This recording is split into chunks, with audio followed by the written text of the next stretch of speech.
का मामला है। सुप्रीम कोर्ट ने ऑर्डर किया, नया इतिहास लिखा जाएगा, एक नया पन्ना लिखा जाएगा कि एक गरीब के बेटे ने बहुत बड़े बड़े धन्ना सेठों को पटकनी दे दी। अब ईवीएम से वोट की चोरी, आप देखो कितनी मेन स्ट्रीम मीडिया उस पर बहस करा रही है। अब भी हम भी एक बड़ा आंदोलन ईवीएम पे करने वाले हैं। तो जो तमाम तरह की चीजें, इनसे दूर करने के लिए धर्म का सहारा ले जाता है, और वही भारतीय जनता पार्टी ले रही है। लोगों को धर्म के आधार पर ठग के लोगों की वोट लेना चाहते हैं। लेकिन सारी पार्टी देख ली और अब की बार केत ली, और इस बार वो आजाद समाज पार्टी को मौका देंगे, क्योंकि उन्होंने सारे नेताओं को मौका दे दिया। और अभी तो आप देखना, बहुत बड़े बड़े षड्यंत्र होंगे मेरे खिलाफ यहाँ।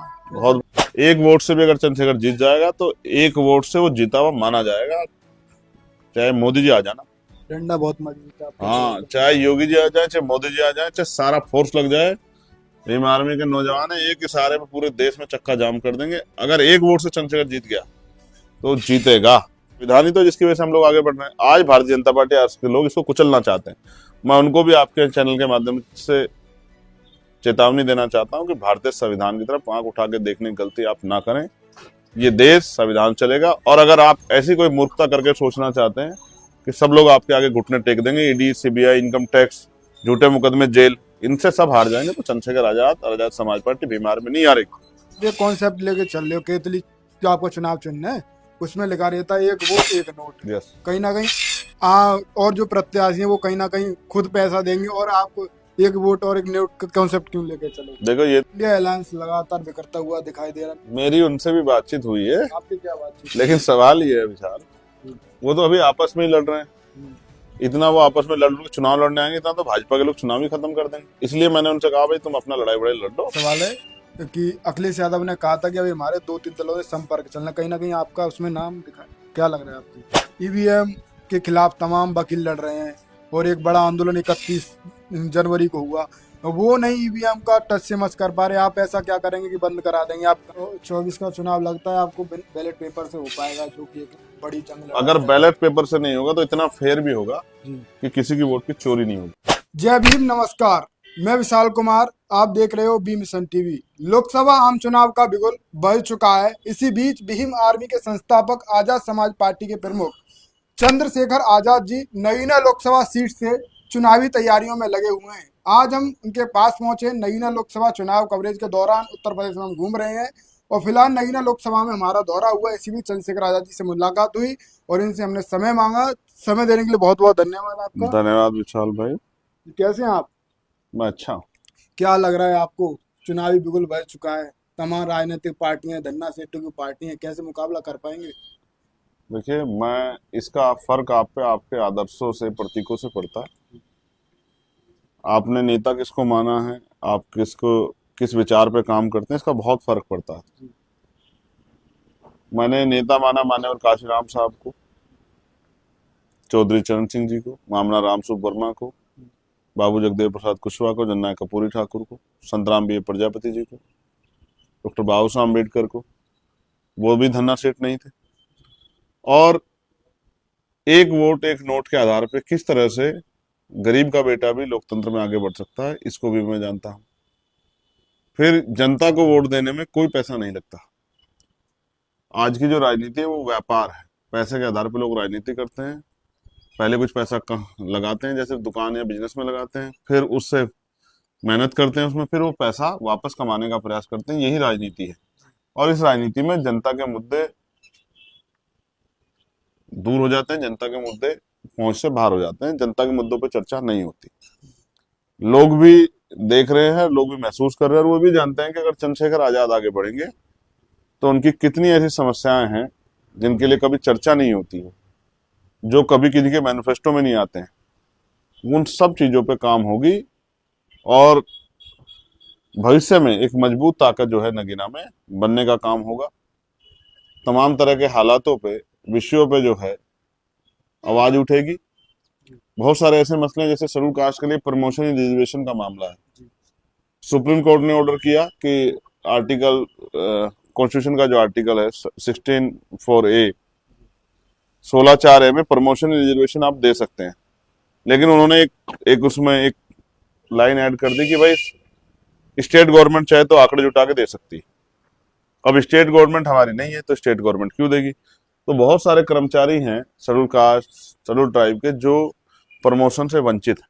कई जगह पे तो बाकी लोगों के प्रमोशन कर देंगे शेड्यूल कास्ट शेड्यूल ट्राइब के, क्योंकि वो मामला कोर्ट में चल रहा है और बहुत सारी चीजें हैं, वो प्रमोशन रोके हुए हैं। और मैं जब जाता हूँ कर्मचारियों से मिलता हूँ, अधिकारियों से मिलता हूँ, महिलाओं से मिलता हूँ, बहन बेटियों से मिलता हूँ, नौजवान भाइयों से मिलता हूँ, बेरोजगार युवाओं से मिलता हूँ, किसानों से मिलता हूँ, मजदूरों से मिलता हूँ, धार्मिक अल्पसंख्यक जो लोग हैं उनसे मिलता हूँ, तमाम सब लोगों की बातें सुनता हूँ और महसूस करता हूँ कि वो क्या सोचते हैं, वो क्या चाहते हैं, और उनकी समस्याओं के लिए हम लोग मैदान में पिछले 7-8 साल हमने सड़कों पे लड़ाई लड़ी। हर लड़ाई में हम लोग बढ़ चढ़ के आगे रहे हैं, चाहे पहलवान बेटियों के सम्मान का मामला हो, उनको न्याय दिलाने का मामला हो, चाहे किसान आंदोलन हो, चाहे एनआरसी का आंदोलन हो, सीए का आंदोलन हो, या मुल्क में कहीं भी किसी कमजोर पे शोषित पे अन्याय किया गया हो, या दिल्ली में जो हमारा गुरु घर था उसको तोड़ा गया 2 अप्रैल 2018 का मामला हो। खूब अन्याय के खिलाफ हमने आवाज उठाई। अब उस आवाज को पूरी भीम आर्मी आजाद समाज पार्टी के लोग देश भर के चाहते हैं कि हमारी एक मजबूत आवाज, क्योंकि जब मेरे ऊपर गोली चली तो उस गोली चलने के बाद एक मीटिंग हुई, सब लोगों ने मुझसे कहा कि आप हमारे नेता हैं, आप सबकी मदद करते हैं, जब किसी और पर अन्याय होता है आप आवाज उठाते हैं, लेकिन जब आपके इतनी बड़ी घटना हुई किसी ने किसी सदन में कोई आवाज नहीं उठाई, तो जब आपकी आवाज नहीं उठा रहे तो भीम आर्मी के लोग क्या उठाएंगे? तो हमें अपना एक मजबूत व्यक्ति भी पार्लियामेंट में चाहिए। उस दिन ये तय हुआ कि हम अपने छोटे छोटे साधन लगा के और जनता के बीच जाके और सब लोग लग के कोशिश ये करेंगे कि नगीना लोकसभा को जीतने का काम, और नगीना लोकसभा से चंद्रशेखर आजाद जी को लोकसभा भेजने का हम लोग करेंगे। ये तय हुआ। फिर मैंने उनसे कहा कि अगर आप ये चाहते हैं तो फिर हम इस लड़ाई को लड़ेंगे। और अब मैं काफी लंबे समय से नगीना में हूँ, सुबह निकल जाता हूँ, शाम तक 10-20 7-8 गांव में जाता हूँ, लोगों के बीच जाता हूँ, लोगों की बात सुनता हूँ, लोगों को अपनी बात कहता हूँ, और एक बहुत बड़ा प्यार समर्थन शेड्यूल कास्ट, बैकवर्ड, मुस्लिम भाई, सिख भाई, उन सब का, जाट कम्युनिटी का, सबका, सैनी समाज का, पाल प्रजापति समाज का, कश्यप समाज का मिल रहा है। और मेरा विश्वास है कि भारतीय लोकतंत्र में ये भी एक नया इतिहास लिखा जाएगा, एक नया पन्ना लिखा जाएगा कि एक गरीब के बेटे ने बहुत बड़े बड़े धन्ना सेठों को पटकनी दे दी। कहीं ना कहीं मैंने लोकसभा चुनाव आप घूम रहे हो, आपके सोशल मीडिया अकाउंट से मैं एक्टिव देखता रहता हूँ, तो कहीं ना कहीं आप ना जैसे कोई घर में लग गया, जल्दबाजी में अगर आप होते हो, परिवार नहीं वो कर पाता, तो आप खुद ही रोटी वगैरह बनाने लग जाते हो, देखो सेकने मैं वगैरह। नहीं, मैं तो रोटी कहीं ना वोटी कहीं नहीं बनाता हूँ। बेसिक क्या है, तो थोड़ा सेकने वगैरह लग मैं जाते समझता हूँ ना, आदमी आवश्यकता जो है आविष्कार की जननी है। जब हैं। मुझे भूख लगी है जी और मुझे पता है कि उस तरह के हालात नहीं है, कोई उस तरह का जो है ढाबा नहीं है, कोई उस तरह का जो है होटल नहीं है, तो अपने लोगों के घरों में जी जहां मैं पैदा हुआ, जिनके हालात मेरे जैसे, उनके घर खाना खाने में या खुद रोटी सेक लेने में क्या बुराई है? तो मैं तो वहीं से निकल के आया हूं। मैं किसी धन्ना सेठ का बेटा तो हूं नहीं। मेरे पिताजी प्राइमरी स्कूल में हेडमास्टर थे, मेरी माँ हाउस वाइफ थी। मैंने बहुत गरीबी बेबसी देखी है। 6 बहन भाई हैं हम लोग। किस तरह मेरे पिताजी ने एक एक पैसा जोड़ कर हमें पढ़ाया, किस तरह हमारे लिए मकान बनाया, किस तरह जो है और तमाम तरह की सुविधाएं, कपड़े से लेकर सब कुछ हमें दी। मैं गरीबों का दर्द समझता हूँ, मैं गरीब परिवार से आता हूँ, तो मैं देखता हूँ गरीबों के हालात क्या हैं। और चुनाव के बाद कोई नहीं पूछने जाता कि उनका पेट भूखा है, उनका मकान चूरा है, उनकी नाली में उनकी सड़कों में गड्ढे हैं, उनकी नाली में पानी भरा हुआ है, या उनके बच्चे क्या कर रहे हैं, उनको रोजगार मिला नहीं मिला, महंगाई के क्या हालात हैं, बहन बेटियों की शादी हो रही है नहीं हो रही है, वो पढ़ पा रहे नहीं पढ़ पा रहे हैं। ये तमाम तरह की समस्याएं देखने को मिलती है। चुनाव के बाद नेता उनको भूल जाते हैं। विशाल, मैं पैदा भले ही सहारनपुर में हुआ हूँ, जी लेकिन नगीना को मैंने अपनी कर्म भूमि बनाया कि मैं जब तक जीऊंगा नगीना से वही रिश्ता, जिस तरह से एक बेटे का अपनी माँ से होता है, उसी तरह के रिश्ते को मैं जो है नगीना से निभाऊंगा, बिजनौर से निभाऊंगा। और एक ताकत यहीं से लोगों को भाईचारा पैदा पैदा करके एक ताकत का निर्माण हम लोग यहाँ नगीना में करने जा रहे हैं। आप देखना बहुत अच्छे परिणाम आएंगे। और अभी तो हमारी आजाद समाज पार्टी भीम आर्मी की के जो सिपाही हैं, पहरेदार, अभी तो मैदान में उतरे नहीं। अभी तो आप देखना, मैं आ गया हूँ, व्यवस्था कर रहा हूँ रुकने की। तो जब हमारे पहरेदार यहाँ उतरेंगे, आप देखना इतनी बड़ी टीम है भीम आर्मी आजाद समाज पार्टी को, इतने मजबूत नौजवान संघर्षशील हैं जो सरकारों का आंख से आंख मिला के मुकाबला करते हैं। वो जाएंगे लोगों के पास, अपनी बात रखेंगे, तो एक बड़ा जन समर्थन, क्योंकि जैसे मैंने पहले कहा कि वोट देने में पैसे नहीं लगते हैं, तो वो वोट के रूप में मिलेगा और आजाद समाज पार्टी का प्रत्याशी यहाँ से जीतेगा। आप मेरी बात को ध्यान रखना। नगीना लोकसभा का वोटर काफी ज्यादा समझदार कहीं ना कहीं देखा जाता है कि हर बार अपना जो काम नहीं करता उसको चेंज कर देता है, तो इस बार आपको ये मौका मिलेगा उनका देखिए, 2018 8 में परिसीमन हुआ, जी। 9 में पहली बार लोकसभा का चुनाव हुआ, समाजवादी पार्टी के एमपी यहाँ जीते जसवीर सिंह जी। इतने सीधे सच्चे थे कि ये भी नहीं जान पाए कि उनकी पार्टी के लोगों ने जो काम अटल बिहारी वाजपेयी नहीं करा पाए, जो काम कांग्रेस के बड़े नेता नहीं करा पाए, वो प्रमोशन इन रिजर्वेशन का बिल जब आया लोकसभा में तो उनके जरिए वो फड़वा दिया गया। मैं उस पर एक अभी बहुत जल्द बड़ी चर्चा भी करूंगा। फिर 2014 में यहाँ से मोदी जी की लहर थी, यशवंत सिंह जी जीते, और 2019 में गठबंधन के प्रत्याशी नहीं थे। आप घूम के आए हो, आपने लोगों को सुना है, आप अपने यहाँ से अपने मुझे लगता है जो वीडियो वगैरह आपने बनाई आप उनको जारी भी, आप खुद जानते हैं कि लोग उनके बारे में क्या सोचते हैं, और लोग ये चंद्रशेखर के नाम पे लोगों की सहमति क्यों? क्योंकि वो जानते हैं चंद्रशेखर जब एमपी एमएलए भी नहीं तो भी वो उनकी आवाज को देश भर में पूरे मजबूत से उठाता है। अगर ये आदमी आगे बढ़ गया तो जिन जिन चीजों पे कभी चर्चा नहीं होती संसद में उन चीजों पे भी चर्चा होगी। और बहुत सारे ऐसे मामले हैं, पहले हायर एजुकेशन में स्कॉलरशिप आती थी, पहले हॉस्टल के लिए छात्रावास के लिए पैसा आता था, पहले तमाम तरह के बजट में हमारे लिए अवसर आते थे। अब वो सब चीजें खत्म हो गई हैं। अब सारा निजीकरण हो रहा है, सरकारी नौकरियां खत्म हो गई हैं। अग्निवीर योजना के जो आर्मी भर्ती हो जाते हैं वो बच्चे, आर्मी की भर्तियों से भी लोगों का मोह भंग हो गया है। और बैकलॉग, इतना बड़ा बैकलॉग भरा हुआ खाली पड़ा है, कोई बैकलॉग पर चर्चा नहीं कर रहा है। लेटरल एंट्री और तमाम तरह से संविदा के जरिए जो है लोगों को भरा जा रहा है। सफाई कर्मचारी हो या पढ़ा लिखा बेरोजगार नौजवान या कर्मचारी भी हो, सब पीड़ित वंचित हैं, और सब ये चाहते हैं कि इस भारतीय संविधान के अनुसार उनकी आवाज उठे। और अभी तक उस पर कोई ऐसा काम नहीं दिख रहा है। अभी तो देश में अब बाबरी का मसला खत्म हुआ है तो ज्ञान व्यापी का आ गया है, जबकि इस देश में कि संसद ने ही वर्शिप एक्ट जो है वो 99 में ये बनाया कि भाई किसी भी धार्मिक 15 अगस्त 1947 से पहले जो भी धार्मिक स्थल जिस पोजीशन में थे उसी पोजीशन में रहेंगे, उनके साथ कोई छेड़खानी नहीं होगी। लेकिन आज की सरकार तो संविधान कुचलना चाहती है, वो तो संविधान के हिसाब नहीं चलती। मुझे दया आ रही है सुप्रीम कोर्ट और हाई कोर्ट और डिस्ट्रिक्ट कोर्टों पे, जिनके हालात इतने हैं कि वो सही फैसले भी नहीं दे पा रहे हैं। ये देश की न्यायपालिका का जमीर शायद मर चुका है, मुझे कहने में कोई परहेज नहीं है। अदरवाइज देश में बहुत सारे मुद्दे हैं, जैसे मैंने कहा कि मैं यहाँ हूँ, यहाँ गुलदारों ने बहुत सारे लोगों की जान ली है, सरकार को फर्क नहीं पड़ा। यहाँ जो है किसानों की फसलों में आवारा पशु घूम रहे हैं, किसी कोई फर्क नहीं पड़ता है। और किसानों को फसल के दाम नहीं मिल रहे हैं, इससे कोई फर्क नहीं पड़ता है। किसान सुसाइड कर रहे हैं, हजारों हजारों करोड़ रुपए पूंजीपति को माफ करने वाले किसानों को 10,000 रुपए नहीं माफ कर रहे। बिजली का बिल अगर आप ना दे तो आपके कनेक्शन कट जाते हैं। सारे जीएसटी के छापे चिन्हित करके मुसलमानों के घरों उन पे पड़ रहे हैं जो उनके रोजगार स्थल है। तो ये पूरा प्लान है कि लोग बुनियादी मुद्दों से दूर रहें। अब ईवीएम से वोट की चोरी आप देखो, कितनी मेन स्ट्रीम मीडिया उस पर बहस करा रही है। 2 महीने हो गए हमारे देश के बहुत पढ़े लिखे वकीलों को, नौजवानों को, संगठनों को ईवीएम पे बात करते हैं। अब भी हम भी एक बड़ा आंदोलन ईवीएम पे करने वाले हैं। तो जो तमाम तरह की चीजें इनसे दूर करने के लिए धर्म का सहारा ले जाता है, और वही भारतीय जनता पार्टी ले रही है। लोगों को धर्म के आधार पर ठग के लोगों की वोट लेना चाहते हैं। लेकिन चाहे वो भारत की व्यवस्था में, जाति व्यवस्था में, चाहे ऊंची जाति के लोग हों, चाहे schedule caste, schedule tribe, backward तथा कभी ऊंची जाति है, schedule caste, schedule tribe, backward या माइनॉरिटी के लोग हों, आप उनसे पूछो उनके घरों में जाके कि उनके हालात क्या है। उस पर कोई चर्चा नहीं करना चाहता। बराबर में बड़े बड़े प्राइवेट हॉस्पिटल खुल गए हैं जिनकी इतनी फीस है कि गरीब उसमें घुस नहीं सकता। सरकारी स्कूल बंद किए जा रहे हैं, बड़े बड़े प्राइवेट स्कूल खोले जा रहे हैं जहां गरीब पहुंच नहीं सकता है। और महंगाई कमर तोड़ रही है। गृहिणियां दुखी हैं, किसी को अपनी पीड़ा नहीं कह सकती हैं।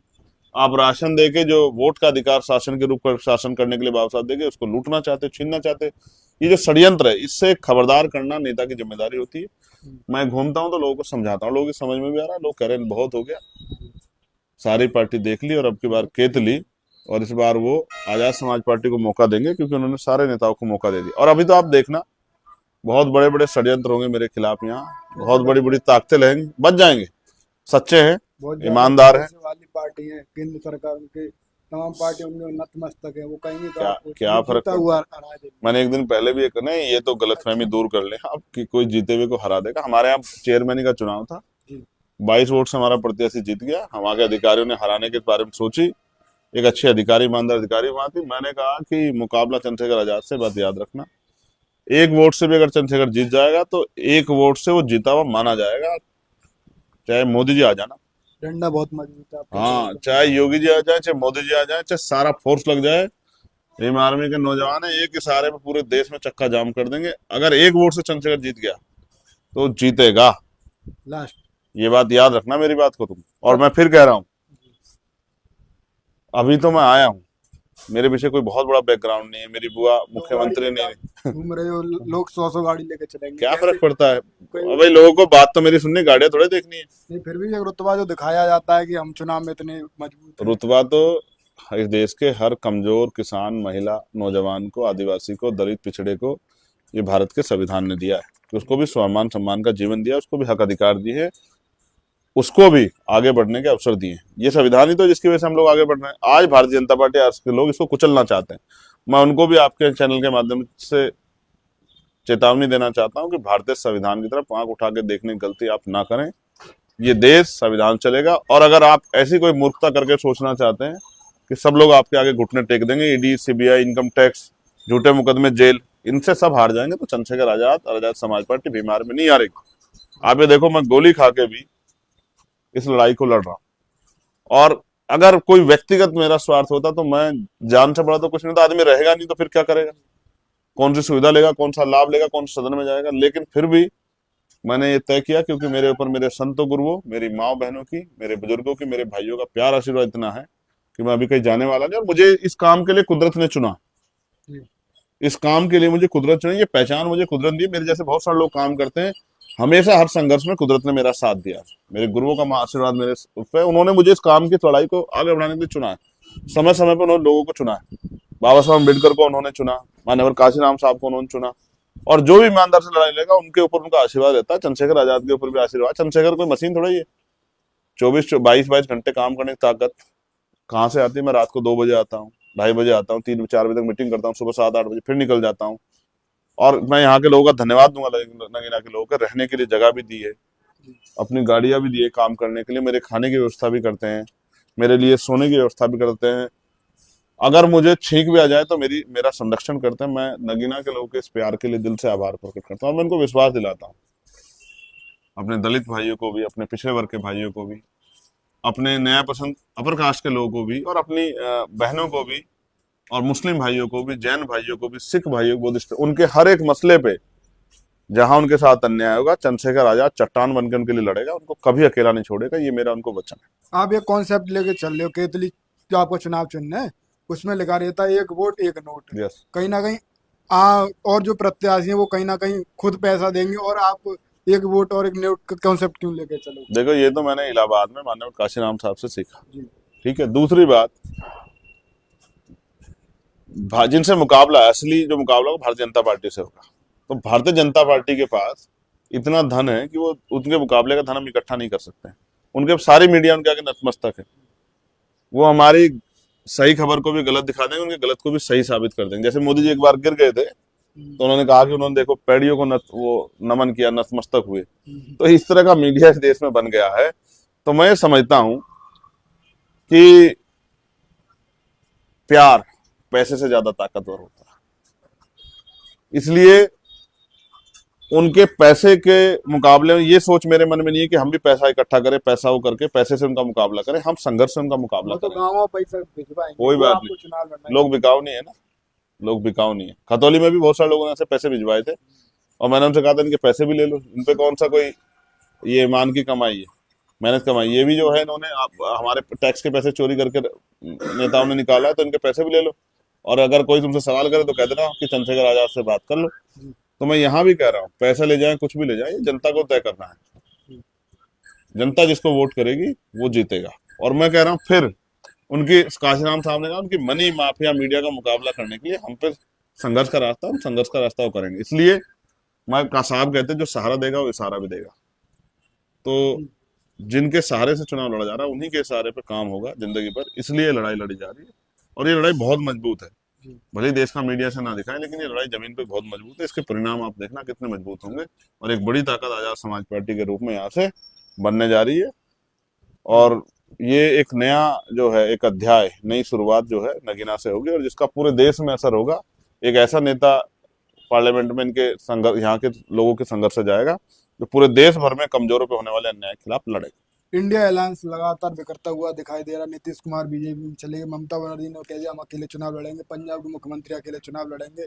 इधर उत्तर प्रदेश में कोई भी जो मजबूत जो एकता बनती दिखाई नहीं दे रही है, कैसे ये सफल हो पाएंगे? मेरी उनसे भी बातचीत हुई है, आपकी क्या बातचीत? लेकिन सवाल ये है विशाल, हम्म, वो तो अभी आपस में ही लड़ रहे हैं। हम्म, इतना वो आपस में लड़ लड़ के चुनाव लड़ने आएंगे, इतना तो भाजपा के लोग चुनाव ही खत्म कर देंगे। इसलिए मैंने उनसे कहा भाई तुम अपना लड़ाई बड़ाई लड़ लो, लड़ लो। मैं जाकर तैयारी कर लेता हूँ। जब तुम्हारी आपसी बात बन जाएगी तो फिर मुझे भी बता देना। तो समझो, चुनाव की तैयारी एक दिन में नहीं होती है। जिस दिन चुनाव की आचार संहिता उस दिन नहीं होती तैयारी। चुनाव की तैयारी तो उससे पहले हो जाती है।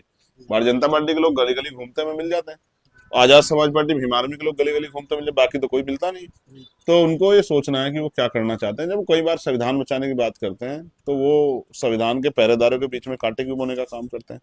तो बहुत सारी चीजें हैं, समय समय पे मैं अपनी सारी बातें रखूंगा। अभी तो मैं अपनी तैयारी में लगा हूं, और अभी भी मुझे तत्काल जी 10 बजे एक प्रोग्राम है हमारा है लग जो कि बच चुके हैं, यहाँ से 2.5 किलोमीटर दूर। मुझे हर हालत में इस प्रोग्राम में टाइम से पहुंचना है, क्योंकि आज भी मेरी कई सभाएं लगी हुई है, और फिर मुझे इन सभाओं के बाद फिर आगे काम और रणनीतियां भी बनानी पड़ती है। मेरा आपसे बस दो ही सवाल रहेगा। एक तो पहला ये सवाल है कि अखिलेश यादव ने कहा था कि अभी हमारे 2-3 दलों से संपर्क चलना, कहीं ना कहीं आपका उसमें नाम दिखा, क्या लग रहा है आपको? मैंने कहा कुछ चीजें भविष्य गर्भ में जी वो सामने आ जाएंगे, लेकिन मैदान में तैयारी भी तो करनी है। तो बिना तैयारी के आएंगे तो हमारा नया चुनाव चिन्ह लोगों तक पहुंचे कैसे। तो अभी तो जब झंडे पे केतली आती है तो लोगों को समझ आता है कौन आ रहा है। ईवीएम के खिलाफ तमाम वकील लड़ रहे हैं, और एक बड़ा आंदोलन 31 जनवरी को हुआ, वो नहीं ईवीएम का टच से मस कर पा रहे। आप ऐसा क्या करेंगे कि बंद करा देंगे? आप गांव गांव कह रहे हैं कि मैं तो बंद करा के रहूंगा, आप कैसे कर देखो, पाएंगे? ये लोकतंत्र है, किसानों के खिलाफ कानून बने, वो कानून खत्म हुए नहीं हुए, बताओ तुम बताओ, हुए नहीं हुए? आंदोलन में शक्ति होती है ना। तो हमारे यहाँ काशीराम साहब ने एक सिखाया हमें कैडर में कि जो चोर है वो शोर मचाने से भाग जाता है। तो अभी तो शोर मचा है, तो सरकार की जड़ें उखड़ गई हैं। और आप याद करो 31 जनवरी का जो आंदोलन, उसमें भी भीम आर्मी की टीम ने बढ़ चढ़ के, दिल्ली की पूरी टीम ने, और जो भी साथी आए थे उन्होंने बढ़ चढ़ के हिस्सा लिया। जी अभी भी हम बड़े आंदोलन करें। अभी हमने तय किया कि रामलीला के मैदान में एक बड़ा आंदोलन करेंगे। तो मुझे पता लगा 26 फरवरी तक रामलीला मैदान बुक करा रखा है भारतीय जनता पार्टी के लोगों ने। जी तो वो किसी को कुछ करने भी नहीं दे रहे, वो एक आगे चल रहे हैं, गठबंधन के लोगों से आगे चल रहे हैं, अलग सोच रहे हैं कि भाई ऐसा ना हो जाए, ऐसा ना हो जाए। लेकिन हम पे बहुत प्रयास है, और हमने अभी तो यहाँ बहुत सारे वोट कटवा दिए थे, हमने वोट बनवाने का काम किया। जी और बहुत सारे लोगों को जो है डबल वोट बने थे, उनके वोट कटवाने का काम किया।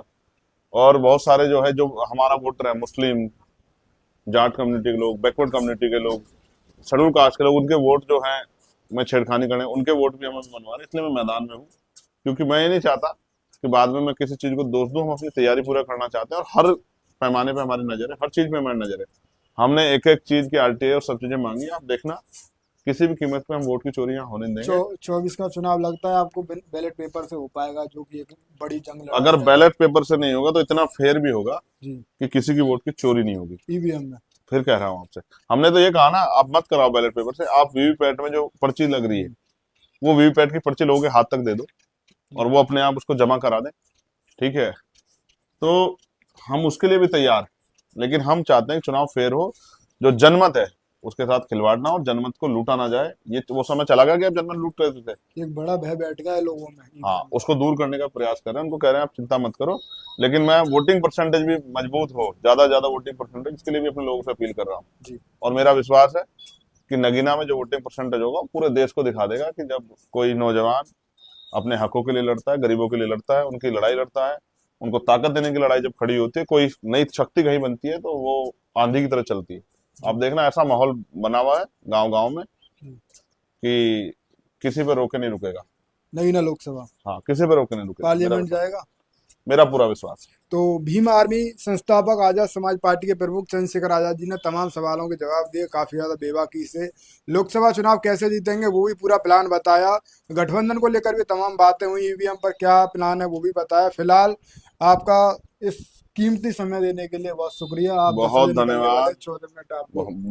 बहुजन मूवमेंट के जो हमारे साथी हैं, जो मीडिया के साथी हैं, बहुजन मीडिया चलाते हैं, उन सबको भी धन्यवाद। देश भर में भी जो न्याय पसंद लोग हैं, जो